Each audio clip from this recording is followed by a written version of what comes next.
السلام علیکم ورحمۃ اللہ وبرکاتہ۔ وعلیکم السلام ورحمۃ اللہ وبرکاتہ۔ صاحب آپ ماہر شادی ہیں، ماہر معاشیات ہوتے ہیں، ماہر زبان ہوتے ہیں، تو آپ کو پوری دنیا میں ایک مثالی طور پر پیش کیا جاتا ہے کہ آپ نے 1، 2، 3 اور 4 تک یہاں ماشاءاللہ شادیاں کی ہیں اور اس کی ترغیب بھی دیتے ہیں۔ سب سے چپتا ہوا جو سوال ہے جو لوگوں کی طرف سے آتا ہے، خفیہ شادی سے متعلق بتائیں کہ آج کل ایک بہت یہ شادیوں کا جو سلسلہ چل رہا ہے آپ کی ترغیب کی وجہ سے شادیاں بھی ہو رہی ہیں، 1، 2، 3، 4 کر رہے ہیں، لیکن یہ جو خفیہ شادی کا سلسلہ ہے اور اس میں تھوڑی سی میں آپ سے اس میں وضاحت کرتا چلوں کہ لوگ شادیاں کرتے ہیں اور کہتے ہیں ماں باپ کو بھی نہیں بتاؤ، گواہ ہو جاتے ہیں، قاضی ہو جاتا ہے، عقد نکاح ہوتا ہے، لیکن اس کے ساتھ ساتھ کیا ہوتا ہے کہ وہ لڑکی کے ماں باپ کو بھی پتہ نہیں ہوتا، ادھر جو ہے وہ پہلی جو اس کی بیوی ہوتی ہے زوجہ اس کو بھی معلوم نہیں ہوتا، اور پھر طلاق کا معاملہ آتا ہے اور پھر اس کے بعد جو ہے وہ علیحدگی ہو جاتی ہے، تو وہ حاملہ ہو جاتی ہے۔ تو اس کے بارے میں ذرا آپ فرمائیں کہ یہ کیا ہے؟ پہلی بات تو یہ جو آپ نے مجھے کہا نا ماہر شادیات، ایسا نہیں ہے۔ میں 20 سال سے جامعۃ الرشید میں حدیث، فقہ اور عربی ادب اور مختلف موضوعات پڑھا رہا ہوں، عربی گرامر اور مختلف موضوعات پر میری بہت ساری تحقیقات بھی ہیں جامعۃ الرشید میں، خصوصاً تکافل پہ اور اسلامک بینکنگ پہ، اور بھی کچھ بہت سارے تحقیقی مسائل ہیں۔ تو وہ مشہور میں شادیوں کے باب میں اس لیے ہو گیا کہ میرے علاوہ عام طور پر کوئی اس ٹاپک پہ بات کرتا نہیں، ورنہ یہ مطلب نہیں ہے کہ میں ماہر کوئی شادیات ہوں ٹھیک ہے نا، ایسا نہیں ہے۔ نہیں، کتاب آپ کی ہے نا اس پر؟ تو میری تو تکافل پر بھی ہے، اسلامک بینکنگ پر بھی ہے، وہ کوئی پڑھتا ہی نہیں ہے، شادی پر لوگ پڑھ لیتے ہیں، تو اس لیے وہ مشہور ہو گئی۔ اچھا، دوسری بات یہ جو آپ نے سوال کیا نا خفیہ شادی، اصولی طور پر تو دیکھیں اعلنوا النکاح ولو بالدف، حدیث میں آتا ہے نکاح کا اعلان کرو اگرچہ دف کے ذریعے کیوں ہو، تو اعلان کر کے ہی نکاح کرنا چاہیے۔ چھپن چھپائی بدگمانی کا ذریعہ بنتی ہے چیز۔ اگر اتنا خفیہ ہے کہ 2 گواہوں کو بھی نہیں پتا، وہ تو پھر نکاح ہی نہیں ہے۔ لا نکاح الا بحضور شاہدین، حدیث میں جو آتا ہے کہ گواہوں کے بغیر نکاح نہیں ہوتا۔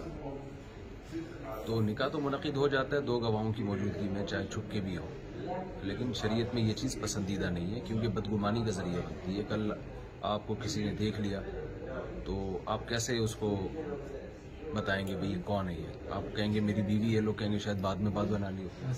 نبی صلی اللہ علیہ وسلم اپنی زوجہ کے ساتھ موجود تھے، تو آپ نے صحابی کو بلا کے کیا فرمایا کہ یہ میری زوجہ ہے؟ صحابی نے اس کہا یا رسول اللہ آپ پر کون بدگمانی کرے گا آپ؟ تو ہمارے نبی صلی اللہ علیہ وسلم نے بھی بدگمانی کا موقع نہیں دیا، حالانکہ آپ سید الانبیاء ہیں، پیغمبر ہیں۔ تو انسان کی خود ذمہ داری ہے کہ لوگوں کو بدگمان نہ ہونے دے۔ تو چھپن چھپائی والے جو نکاح ہوتے ہیں، نکاح تو 2 گواہوں کی موجودگی میں ہو جائے گا، نکاح ہی کہلائے گا، وہ زنا نہیں کہلائے گا، لیکن یہ بدگمانی کا ذریعہ بنتی ہیں یہ چیزیں۔ ایک نقصان تو اس میں یہ ہے، خاص طور پہ دیندار لوگ جب یہ کام کریں گے تو اور بدگمانی۔ لوگ کہتے ہیں لوگ خفیہ دوستیاں لگائی ہوئی ہیں اور جب پکڑے جاتے ہیں تو بول دیتے ہیں ہماری بیوی ہے۔ تو ایسا کام نہیں کرنا چاہیے جو بدگمانی کا ذریعہ ہو، ایک بات۔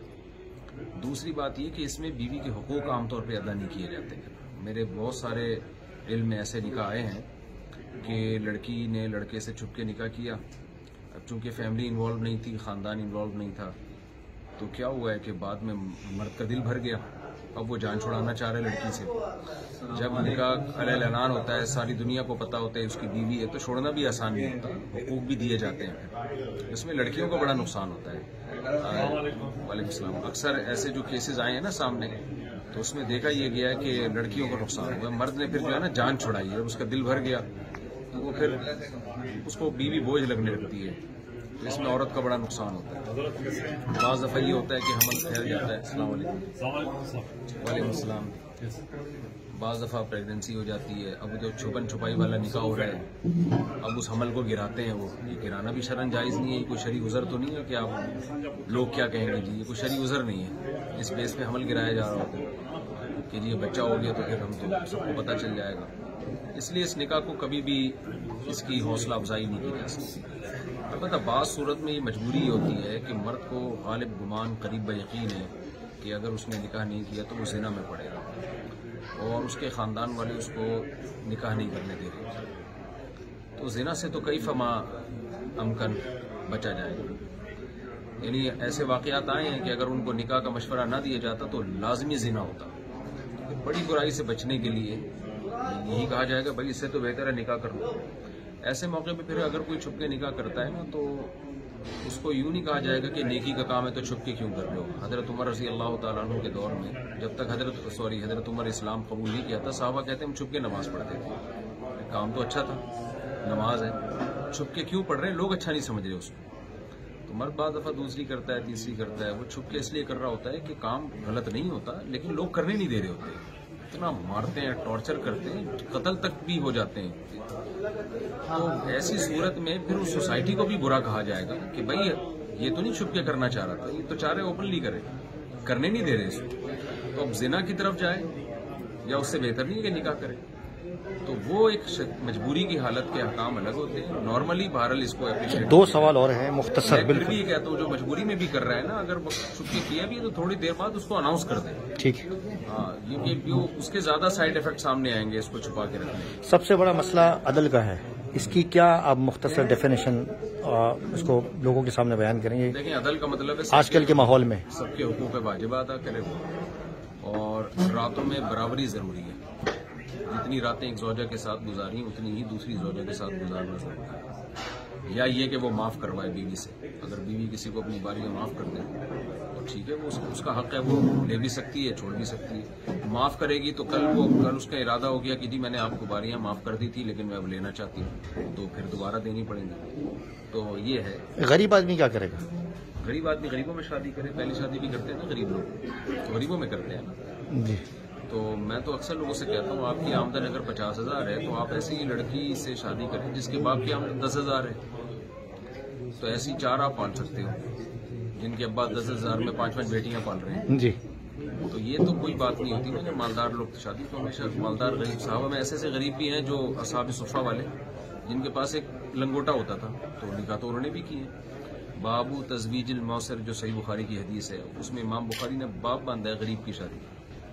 تو تنگس لوگ بھی نکاح تو ہے وہ اپنے سے کم تر میں کرتے ہیں جو ان سے بھی زیادہ غریب ہیں. ابھی حال میں آپ جرمنی کا اور یورپ کا اور آسٹریلیا، نیوزی لینڈ، وہاں کے آپ نے غیر ایمان والوں کو دیکھا، دوسرے لوگوں کو دیکھا، دیگر مذاہب کے، کیا تاثر لے کر آئے ہیں اور کیا آپ نے وہاں دیکھا؟ جو فیملی سسٹم وہاں تباہ ہوا ہے ہمارا بھی ادھر ہی جا رہا ہے، ہم بھی اسی طرف جا رہے ہیں. لیکن ان کے بھی جو دانشور ہیں 100 سال پہلے ان حالات سے ان کو آگاہ کر چکے تھے کہ اگر ہم نے تعدد زوجات کو فروغ نہیں دیا تو ہماری سوسائٹی تباہ ہو جائے گی اور ہمیں مجبوراً اسلام کے حکم کی طرف آنا پڑے گا. یہ یورپ اور وہاں کے جو مغربی دنیا کے ماہرین ہیں نا 100-150 سال پہلے یہ کہہ چکے تھے. لیکن ان ماہرین کو معلوم نہیں تھا کہ 100-150 سال بعد جب فیملی سسٹم تباہ ہوگا نا تو اتنا تباہ ہو جائے گا کہ اسلام کی طرف آنا دور کی بات، ان کے لیے امکان ہی نہیں رہے گا، لوگ اس کے عادی ہو جائیں گے. مصطفیٰ بہت شکریہ، اللہ تعالیٰ جزائے خیر. اسی طرف جا رہے ہیں. بہت بہت شکریہ. السلام علیکم و رحمۃ اللہ.